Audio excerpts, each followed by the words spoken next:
네, 안녕하세요. 매일 아침 빠르게 만나는 미국 주식과 테슬라 소식 아트라운 TV입니다. 테슬라가 오늘도 1.7% 이상 오르면서 450불대를 넘어섰어요. 자, 조금만 더 상승하면 신고가를 달성을 할 수 있을 것 같은데요. 분위기가 좋은 상황입니다. 이러한 상황 속에서 중국에서도 로보택시를 생산할 수 있다라는 가능성이 보이고 있어요. 오늘도 인사이트 가득한 소식들이 많으니까 시청하시기 앞서 구독과 좋아요 알람 설정 꼭 눌러주시기 바라겠습니다. 자, 계속해서 숨가쁘게 돌아가고 있는 미국 증시라고 볼 수 있겠어요. 다시 한번 10년물 국채 금리는 올라가고 있고 유가도 어느덧 60불대를 터치하려고 하고 있습니다. 굉장히 한 치 앞도 예상할 수 없는 상황이 펼쳐지고 있다라고 볼 수 있겠는데 그러한 상황을 3대 지수가 잘 보여주고 있습니다. 오늘 다우 지수는 0.07% 하락하면서 마감을 했지만 나스닥은 끝내 0.22% 상승을 하면서 혼조세를 보인 장으로 마감을 했어요. 일단은 12월 달 들어서면서 연준의 QT가 종료가 되었고 이에 따라서 어느 정도 유동성이 좀 더 공급이 될 수 있겠구나라고 말씀을 드렸고요. 특히 다음 주 미국 시간 기준 12월 10일에 있을 이 FOMC 회의에서 금리 인하가 될 것으로 기대가 되고 있는데 이 인하 확률이 계속해서 높게 유지가 된다라고 하면은 다음 주까지는 어느 정도 증시 강세를 예상할 수 있다라고 말씀을 드려야죠. 어쨌든 오늘 주가가 이렇게 혼조세를 보인 이유는요. 차주 금리 인하 확률이 소폭 감소했기 때문입니다. 어제는 거의 80%대 후반 정도를 보여왔는데 이게 80% 중반까지 좀 내려왔어요. 일단 이틀 전에 발표되었던 ADP 비농업 부문 고용 변화가 좀 처참했다라고 볼 수 있겠죠. 고용 증가폭이 둔화되는 것은 당연히 안 좋은 상황입니다만 이틀 전에 발표되었던 11월 고용 지수는 오히려 전월 대비 고용이 감소하는 모습을 보여주었습니다. 예측치가 5천 건 증가했는데 오히려 3만 2천 건이 감소하는 모습을 보여주었어요. 자, 이렇게 고용 상황이 악화가 되고 있다는 건 경기 부양이 필요하다라는 뜻이 되겠고 이에 따라서 금리 인하 확률이 거의 90%대까지 올라왔었습니다. 자, 하지만 금일 장이 시작하자마자 발표가 되었던 이 미국 신규 실업수당 청구 건수 전주 수치가 나왔는데 이게 이렇게 뚝 떨어지는 모습이 나왔어요. 예측치가 21만 9천 건이었는데 19만 1천 건이 나왔습니다. 자, 이전 대비로도 거의 3만 건 정도 감소하는 모습이 나왔어요. 신규 실업수당 청구 건수가 줄어들었다라는 거는 고용이 증가했다라고도 볼 수가 있겠죠. 고용 상황이 나아졌다라는 뜻이 되겠는데 자, 이에 따라서 이 금리 인하 확률이 소폭 감소를 했어요. 자, 이렇게 상반된 수치가 나오게 되니까 오늘 미국 증시는 혼조세를 보였다라고도 볼 수 있겠습니다. 그럼에도 불구하고 오늘 나스닥이 이렇게 상승할 수 있었던 요인은요. 그간 약세를 보여왔던 오라클, 엔비디아, 메타가 힘을 냈기 때문이에요. 그리고 오늘 테슬라도 힘을 보탰습니다. 계속해서 AI 기반 기술주들이 주거니 받거니 하면서 오르락 내리락 하고 있어요. 이러한 모습을 보면 AI 관련 주식들에 대한 매수세는 살아있다라고 볼 수 있겠고 최근 AI 버블론 거품론이 계속해서 회자가 되고 있지만 그렇지 않다라는 모습을 보여주고 있습니다. 자, 이렇게 AI 기술주들이 앞서거니 뒤서거니 서로 밀고 당기기 시작하면요. 나스닥은 지속 상승할 수밖에 없어요. 나스닥은 오늘 0.22% 상승한 23,500선에서 마감을 했습니다. 자, 하지만 오늘 봉을 확대를 해보면 음봉이 나왔어요. 그도 그럴 것이 지난 2주 동안 계속해서 상승세를 보여왔기 때문에 음봉이 보일 수 있다라고 볼 수 있겠지만 또 긴 밑꼬리를 달았습니다. 자, 일단은 아직까지는 추가적인 상승세, 특히 차주 금리 인하 확률이 높은 수준으로 유지가 될 수 있다라고 하면 나스닥도 전고점을 터치할 가능성이 높아 보여요.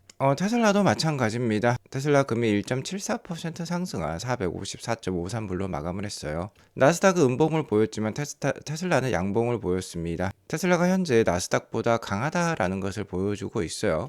지난 전고점이 488불 수준이었죠. 일단은 최근 전고점인 474불을 뚫어내는 모습이 나온다라고 하면은 연내 산타랠리 한번 기대를 해볼 수 있을 것 같습니다. 자, 계속해서 말씀드린 부분이죠. 테슬라 연말에 호재와 악재가 있는데 악재는 역시 4분기 미국 EV 보조금 삭제에 따른 인도량 우려라고 볼 수 있겠는데 어쨌든 이 인도량이라는 거 빠르면 1월 2일쯤에 나오죠, 내년. 자, 그리고 정말 빠르면 12월 달 이내 텍사스 오스틴 지역부터 이 로보택시의 안전 운전자가 제거가 될 수 있기 때문에 이 소식이 나온다라고 하면 테슬라 주가는 어떻게든 정고점을 뚫어내려고 노력을 할 거예요. 그리고 또 하나 다행스러운 점은 4분기 미국 EV 인도량이 우려가 되지만 다른 지역에서 꽤나 힘을 내고 있는 테슬라를 확인할 수 있습니다. 현재 글로벌 최대 전기차 시장은 중국이지만 향후 전기차 시장의 흐름을 가늠할 수 있는 시장은 한국 시장이라고 볼 수 있겠어요. 한국 시장은 인터넷 인프라가 잘 깔려 있고 거기에 더불어서 교통량도 굉장히 많은 국가입니다. 그렇기 때문에 최고의 테스트 베드라고 볼 수 있겠는데 한국인들은 신제품에 열광하고요. 얼리 아답터적인 성격을 많이 가지고 있어요. 그래서 많은 글로벌 기업들이 한국 시장을 테스트 베드, 즉 글로벌로 대량 확산하기 이전에 제품을 테스트하고 수정하는 그러한 시장으로 많이 삼는데요. 최근 한국차 수입차 시장에 두드러진 변화가 감지가 되고 있습니다. 최근 3년간의 흐름을 보면 BMW와 메르세데스 벤츠, 한국 시장의 최대 수입차 강자라고 볼 수 있겠죠. 이 두 회사의 매출은 계속해서 줄어들고 있습니다. 그리고 이 줄어든 실적만큼 성장하고 있는 회사가 있었으니 바로 테슬라였어요. 테슬라는 특히 2025년에 급성장하는 모습을 보여주고 있습니다. 즉 중국산 모델 Y 주니퍼가 수입이 되기 시작하면서 더욱더 그 성장세가 가팔라지고 있어요. 아무래도 내년이 되면 수입차 시장 넘버원에 등극할 가능성이 높아 보입니다. 특히 최근에 한국 시장에 이제 FSD까지 출시를 했기 때문에 그런 가능성은 더 높아졌다라고 볼 수 있겠어요. 애플이 아이폰을 한국 시장에 처음 출시한 2008년, 2009년 그러한 모습을 테슬라가 재현할 가능성이 높아 보입니다. 현재 테슬라는 미국 시장에서 오스틴 지역의 로보택시 29대, 샌프란시스코 베이 에리아에 121대를 운영을 하고 있습니다. 총 플릿 규모가 150대 정도로 이렇게 급성장을 보여주고 있는데요. 자, 이렇게 플릿 규모가 성장하면 할수록 이제 안전운전수는 제거가 될 거예요. 이제는 아마도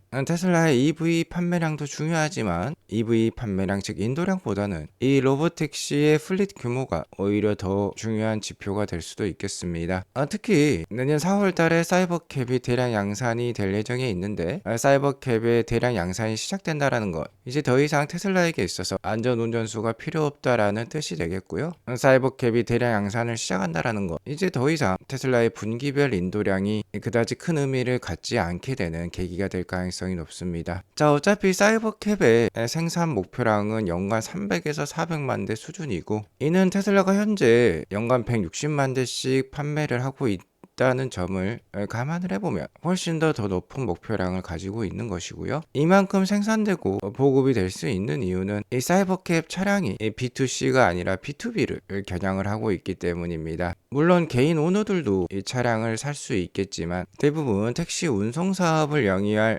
사업자들이 이 모델을 구매를 할 것이고, 테슬라 자체적으로도 현재 오스틴과 샌프란시스코에 로보택시를 운영을 하고 있듯이 이 차량을 생산하자마자 바로 테슬라 자체 로보택시 네트워크에 편입을 시킬 것이기 때문에 판매에는 더 이상 문제가 없다고 볼 수 있겠어요.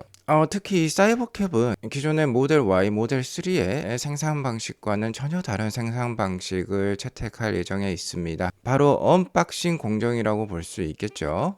이 언박스드 프로세스는 테슬라에게 있어서 이미 미국에 특허 출원을 한 생산 공정 방식이라고 볼 수 있겠고요. 기존 전통의 레가시 방식인 컨베이어 벨트 방식이 아니라 이런 식으로 모듈식 생산 유닛을 사용하는 방식이라고 보시면 되겠어요. 이에 따라서 수요나 설계 변경에 따라서 쉽게 재구성하고 조정할 수가 있습니다.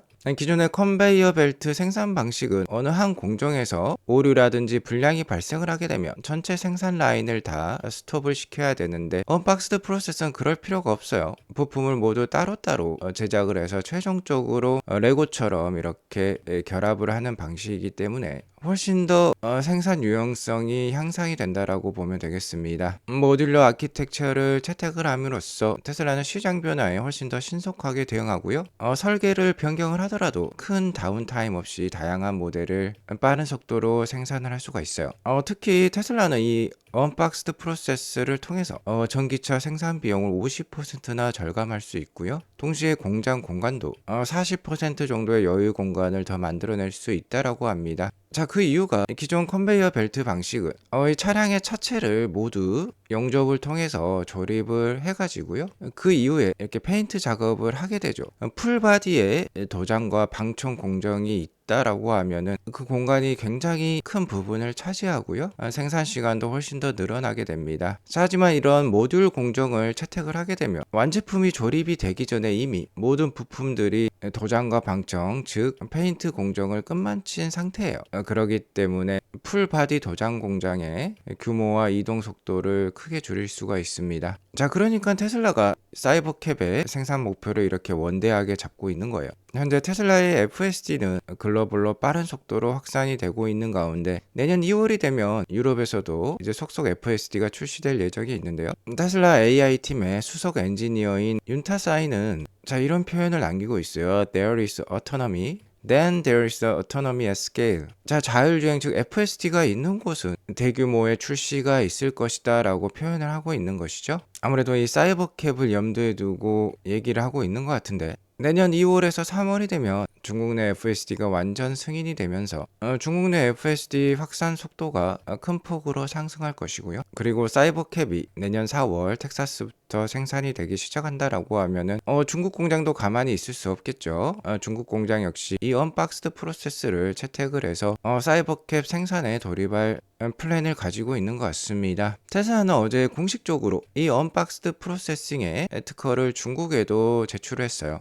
중국은 전기차 시장과 자율주행 시장에 있어서 글로벌 최대의 전장입니다. 이 중국 시장에서 중국 내 경쟁사가 굉장히 많죠. 뭐 BYD라든지 샤오펑이라든지 굉장히 많은데 이 중국 내 경쟁사에 현재까지는 많은 기술들을 공유를 해왔다라고도 볼 수 있겠지만 그래서 중국 경쟁사들이 테슬라를 많이 따라했죠. 자, 하지만 이 언박스드 프로세스는 따라하지 못하게 막으려고 하고 있는 것 같아요. 테슬라는 어제 공식적으로 중국 국가지식재산권국에 이 언박싱 프로세스를 보호해달라는 신청서를 제출했습니다. 이렇게 되면 테슬라가 이 사이버캡 로보택시를 중국에서도 생산할 수 있다라는 것을 힌트를 주고 있어요. 자, 연간 300에서 400만 대 생산 목표를 하고 있기 때문에 당연히 미국 내 생산에서만 그치지 않을 것입니다. 현재 중국 상하이 공장은 단일 규모로는 세계에서 가장 많은 전기차를 생산하고 있다고 볼 수 있겠어요. 연간 100만 대까지도 생산할 수 있는 거대 공장인데 아무래도 200만 대까지 확장을 할 예정에 있는 것 같습니다.